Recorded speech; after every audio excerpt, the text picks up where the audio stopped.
പടത്തിനെ കുറിച്ച് എന്താ പറയുക, വേറെ ലെവലല്ലേ.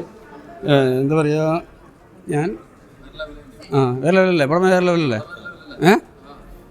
പടം നിങ്ങളൊരു പടം പ്രതീക്ഷിച്ചെന്ന് വെച്ചാൽ, ഞാൻ ഈ പടം ഒരു പ്രാവശ്യം കണ്ട പടം, ഒരു പ്രാവശ്യം അമല കൂടി ഞങ്ങളെ കൂടി അവിടെ വനിത ഇതിൽ ഫസ്റ്റ് സാധനം കണ്ട ആളാണ്. പിന്നെ ഞാൻ വരാൻ കാരണം വെച്ചിട്ടുണ്ടെങ്കിൽ ഈ ആസിഫലിയുടെ ഒക്കെ അഭിനയം, അല്ലെങ്കിൽ അവരെ അഭിനയം, ആ അഭിനയം വേറൊരു ലെവലാണ്. ഞാൻ ഇപ്പോൾ അഭിനയം പഠിക്കാൻ പോകുന്ന ആളാണ്. അപ്പോൾ അഭിനയം പഠിക്കാൻ പോകുന്നത് ശരിക്കും പറഞ്ഞാൽ അഭിനയം പഠിക്കാൻ പോണേലും വേദം ഇവിടെ വന്നിരുന്ന ആളുടെ അഭിനയം കണ്ടാൽ നമുക്ക് ഒരുപാട് പഠിക്കാം. നമ്മൾ വീണ്ടും വീണ്ടും കാണും, ഇങ്ങനെയുള്ള പടങ്ങൾ വീണ്ടും വീണ്ടും കാണുമ്പോഴാണ് നമുക്ക് ആളെ എങ്ങനെയാണ് അഭിനയിച്ചേക്കണേ. കാരണം ഫസ്റ്റ് കാണുമ്പോൾ നമുക്ക് ആ ഒരു പടത്തിൻ്റെ ത്രില്ലിൽ നമ്മളിരിക്കും. രണ്ടാമത് കാണുമ്പോൾ നമുക്ക് ആ പടം ആളെങ്ങനെയാണ് ചെയ്തേക്കണേ എന്നുള്ള കുറച്ച് സാധനങ്ങൾ നമുക്ക് കിട്ടും. അതൊക്കെ എന്നോട് ഇങ്ങനെ ഡയറക്ടർമാരൊക്കെ ഇങ്ങനെ പറഞ്ഞായിരുന്നു, വീണ്ടും വീണ്ടും പടങ്ങൾ കാണാം, നല്ല ഇങ്ങനത്തെ പടങ്ങൾ കാണാം. അപ്പോൾ എനിക്ക് തോന്നി ബെസ്റ്റ് പടം ആസിഫലിയുടെ അമലപ്പോളിൻ്റെ ഈ പടം തോന്നി. അങ്ങനെ ഞാൻ വീണ്ടും കാണാൻ വന്നത്. അപ്പോൾ എല്ലാവരും വന്ന് കാണാം. കാരണം വെച്ചിട്ടുണ്ടെങ്കിൽ ഒരു ട്വിസ്റ്റ് എന്ന് പറഞ്ഞാൽ വേറെ ലെവൽ ട്വിസ്റ്റാണ്. നിങ്ങൾ ട്വിസ്റ്റോട് ട്വിസ്റ്റ് എന്ന് പറഞ്ഞ പോലെയാണ്. കാരണം തുടക്കം മുതൽ ലാസ്റ്റ് വരെ ട്വിസ്റ്റാണ്, പടം തീരുന്നത് വരെ ട്വിസ്റ്റാണ്. അപ്പോൾ എല്ലാവരും പടം കാണാം. അത്രയും നല്ല ആയിട്ട് പടം എടുത്തിട്ടുണ്ട്, അതാണ് നമുക്ക് പറയാനുള്ളത്. എൻ്റെ പടം 2 മാസം കഴിഞ്ഞ് കല്യാണമുണ്ട്.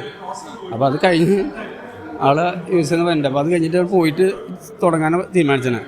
അപ്പോൾ അത്ര നാളിങ്ങനെ അഭിനയമൊക്കെ ഒന്ന് പഠിക്കാമെന്ന്. അപ്പോൾ അതിൻ്റെ അത് പരസ്യമല്ലേ, നമ്മളൊക്കെ അങ്ങനെ പോയി നേടുമോ. പിന്നെ പറയാൻ കാര്യമുണ്ട്, ഈ മലയാളീസിൻ്റെ ഒരു സ്വഭാവമുണ്ട്, എവിടെ ചെന്നാലും നമ്മളെല്ലാം കയറി പിടിക്കും ഇല്ലേ, നമ്മളങ്ങനെയല്ലേ. മലയാളീസ് എവിടെ ചെന്നാലും എന്തും നേടും. എല്ലാ കൺട്രികളും നോക്കി അവരെല്ലാം കൂടുതൽ നിറഞ്ഞു നിൽക്കാണ്. മലയാളീസ് ഇല്ലാത്ത സ്ഥലമല്ല, അത് മലയാളീസ് എവിടെ കയറിയാലും അവർ പൊളിക്കും. അങ്ങനത്തെയാണ് മലയാളീസിൻ്റെ ഒരു നമ്മുടെ ശോകം അങ്ങനെയല്ലേ. കാരണം നിങ്ങൾ തന്നെ മീഡിയാസ് ആലോചിക്കുക, നിങ്ങളുടെ കഴിവെന്ന് വെച്ചാൽ എന്ത് സാധനം ഒപ്പിടിക്കാനുള്ള കഴിവ് നിങ്ങൾക്കുണ്ട്. നമ്മളെല്ലാ കാര്യത്തിലും മുകളിൽ നിൽക്കുന്ന ആൾക്കാരാണ് അല്ലേ. അപ്പോൾ എന്ന് പറഞ്ഞാൽ ഞങ്ങളെവിടെ പോയാലും വിജയിക്കും, മലയാളീസ് എവിടെ പോയാലും വിജയിക്കും, ഉറപ്പാണ്, 100%. പിന്നെ വേറെ ചോദിക്കേണ്ട അത് പറഞ്ഞു, ഞാൻ നേരത്തെ പറഞ്ഞു. അതായത് നമ്മൾ അമലപ്പോളിൻ്റെ മൂവി എന്ന് വെച്ചാൽ അവരുടെ ഇപ്പം ഞാൻ ആക്ടിങ് പഠിക്കാൻ പോകുന്നുണ്ട്. ആക്ടിങ് പഠിക്കാൻ പോണത് ശരിക്കും പറഞ്ഞാൽ അവിടുത്തെ ആക്ടിങ് പഠിപ്പിക്കുന്ന ആൾക്കാരായാലും കുറേ ഡയറക്ടർമാരെ നമ്മളോട് പറഞ്ഞു വെച്ചിട്ടുണ്ടെങ്കിൽ നല്ല നല്ല മൂവികൾ വീണ്ടും വീണ്ടും കാണും, അവരുടെ അഭിനയം വീണ്ടും വീണ്ടും കണ്ടു പഠിക്കുക. ഒരു പ്രാവശ്യം കണ്ടു കഴിയുമ്പോൾ പിന്നെ നമുക്ക് ആ പടത്തിൻ്റെ ത്രില്ലാണ്. നമ്മൾ രണ്ടാമത് കാണുമ്പോൾ എന്ന് പറഞ്ഞാൽ നമ്മൾ അഭിനയിക്കുന്ന ആൾക്കാരെ ശ്രദ്ധിക്കുക, കാരണം പടം നമ്മൾ കണ്ടു കഴിഞ്ഞാലാണ്. അപ്പോൾ അത് കാണുമ്പോൾ നമുക്കൊരു ഇപ്പോൾ ആസിഫലിയുടെ ഒക്കെ അഭിനയം കണ്ടിട്ട് അല്ലെങ്കിൽ അമലപ്പോളിൻ്റെ ഒക്കെ അഭിനയം കണ്ടിട്ട് നമുക്ക് ഒരു പഠിക്കാൻ ഒരുപാടുണ്ട്. നമുക്ക് എന്താ ചെയ്യണം എന്താ. പിന്നെ പടത്തിൻ്റെ ലിസ്റ്റ് വേറെ ലെവലായതുകൊണ്ട് നമുക്ക് എന്താ പറയാമെന്ന് എനിക്കറിയില്ല, കാരണം അത്രയും നല്ല പടമാണ്. ആസിഫിൻ്റെ ആസിഫയിലും മറ്റേ അമലപ്പോളിലും ഒരു നാഷണൽ അവാർഡ് കിട്ടാൻ ഒരു 100% ചാൻസ് ഉള്ള പടമായിട്ട് എനിക്ക് തോന്നുന്നത്. അതുപോലത്തെ റോളൊന്നും തീർച്ചയായിട്ടും ചെയ്യും. ആരെയും തരൂ. ഈ ഫിസിക്ക് മാറ്റി നോക്കിങ്ങൾ വണ്ണം കുറച്ചിട്ടുണ്ടില്ലേ, അതിനുവേണ്ടി ഡയറക്ടർമാർ പറഞ്ഞിട്ട് ചെയ്യാനാണത്. ഞാൻ വണ്ണം ഇത്രയും കുറച്ച് നിങ്ങൾ ആരും കണ്ടല്ലോ, നമ്മളത്രയും വണ്ണം കുറച്ച് കൊണ്ടുവരാണ്. കാരണം ഇവർ 2 പടം എഗ്രിമെൻറ്റ് കഴിഞ്ഞാണ് അടുത്ത ഒരു പടം ഉണ്ട്, 3 പടമായിട്ടുണ്ട്. അപ്പോൾ ആ 3 പടത്തിന് വേണ്ടിയിട്ട് നമ്മൾ വണ്ണം കുറച്ചാലേ കാര്യമുള്ളൂ. അല്ലെങ്കിൽ നമ്മൾ മസിലൊക്കെ പിടിച്ച് നടന്ന ഗുണ്ടായിട്ട് മാത്രമേ ചെയ്യാൻ പറ്റുള്ളൂ. അപ്പോൾ അതുകൊണ്ട് ഒരു മസിലൊക്കെ കളഞ്ഞ് സാധാ ലുക്കിലേക്ക് ചെയ്യാൻ വേണ്ടി ഞാൻ ഈ ലുക്കിലേക്ക് മാറിയാണത്. അപ്പോൾ ദൈവം സഹായിച്ച് പടങ്ങളൊക്കെ ചെയ്യാൻ പറ്റുമെന്ന് തോന്നുന്നു. പടം ചെയ്യാൻ വേണ്ടി മാത്രമാണ് സത്യം പറഞ്ഞാൽ ബിഗ് ബോസിൽ പോയത്. അപ്പോൾ ഒരു ആക്ടർ ആവണമെന്ന് ആഗ്രഹിച്ചാണ് അവിടെ പോയത്, വേറെ ഒന്നുമല്ല. കാരണം ഇനി എല്ലാവരും ഇനാക്ഷൻ ചെയ്യണ കാരണം അതൊന്നും എനിക്ക് താല്പര്യമില്ല. നമുക്ക് ഫ്രണ്ട്സ് അതൊക്കെ ചെയ്യണം, അത്രേ ഉള്ളൂ. അല്ലാതെ അതല്ല നമ്മുടെ എയിം. നിങ്ങൾ സപ്പോർട്ടൊക്കെ ചെയ്തതിന് ഭയങ്കര നന്ദിയുണ്ട്. ഒരുപാട് സപ്പോർട്ട് ചെയ്ത മീഡിയാസ്, എനിക്ക് ഏറ്റവും കൂടുതൽ നന്ദി പറയുന്നത് മീഡിയാസിനോടാണ്. കാരണം ഞാൻ പുറത്തിറങ്ങിയപ്പോഴാണ് നിങ്ങൾ എന്നെ എന്തോരം സപ്പോർട്ട് ചെയ്തെന്ന് മനസ്സിലാവണം. കാരണം ജനങ്ങൾ പറയുന്നതിലും കൂടുതൽ നിങ്ങൾ മീഡിയാസിനോട് പറഞ്ഞപ്പോഴാണ് ഞാൻ പുറത്തേക്ക് വരണത്.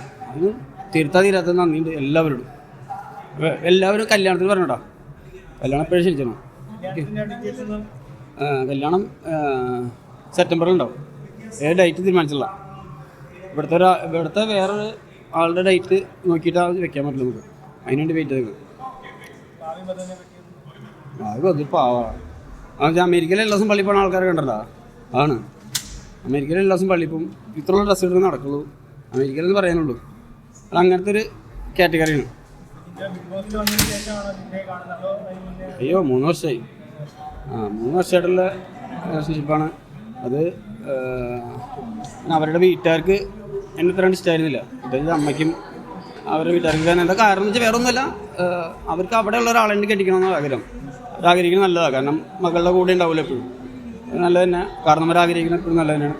പക്ഷെ അവൾ വിട്ടില്ല, അവൾ നമ്മൾ തന്നെ വേണമെന്നുള്ള വാശിയായിരുന്നു ഉള്ളൂ. എനിക്ക് ഇവിടെ വേറെ കല്യാണം വന്നിട്ടും ഞാൻ അത് തന്നെ വേണമെന്നുള്ള വാശിയിലായിരുന്നു. ഇതുകൊണ്ട് ബിൻചേട്ടൻ രണ്ടാമത്തെ പ്രാവശ്യമാണ്, ആൾക്ക് ഒരു പ്രാവശ്യം കണ്ടിട്ട് മതിയായില്ല, വീണ്ടും കാണാൻ വന്നേക്കാണ്. ഞാൻ പറഞ്ഞു അത് വീണ്ടും കാണാൻ വന്നേക്കാണ്, അഭിനയം പഠിക്കാൻ വന്ന. അപ്പൊ നിങ്ങൾ ഇനിയും വീണ്ടും വീണ്ടും കാണാൻ പടം വീണ്ടും വീണ്ടും കണ്ട് വീണ്ടും വീണ്ടും പുതിയ പുതിയ കാര്യങ്ങൾ കണ്ടുപിടിക്കാം.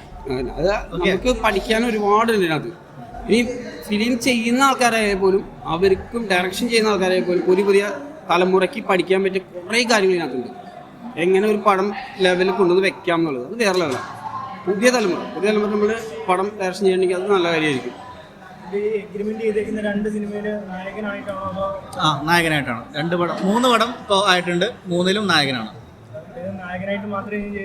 അങ്ങനെയൊന്നുമില്ല, നല്ല കഥാപാത്രങ്ങൾ കഥാപാത്രങ്ങൾ തേടിയെത്തി നിങ്ങൾ പ്രാർത്ഥിക്കാം. അപ്പോൾ പരസ്യങ്ങളാണ് കൂടുതൽ ചെയ്ത്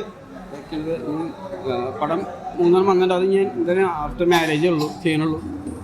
മാരേജ് പടം ചെയ്യുള്ളൂ എന്തായാലും, കാരണം അതാണ് നല്ലത്. അതിൻ്റെ ഇടയ്ക്ക് ഇതൊന്നും ചെയ്തിട്ട് കാര്യമില്ല, കാരണം അതിന് കുറച്ച് അഭിനയമൊക്കെ പോയി പഠിക്കട്ടെ, അതായിരിക്കും ബെറ്റർ ഓപ്ഷൻ.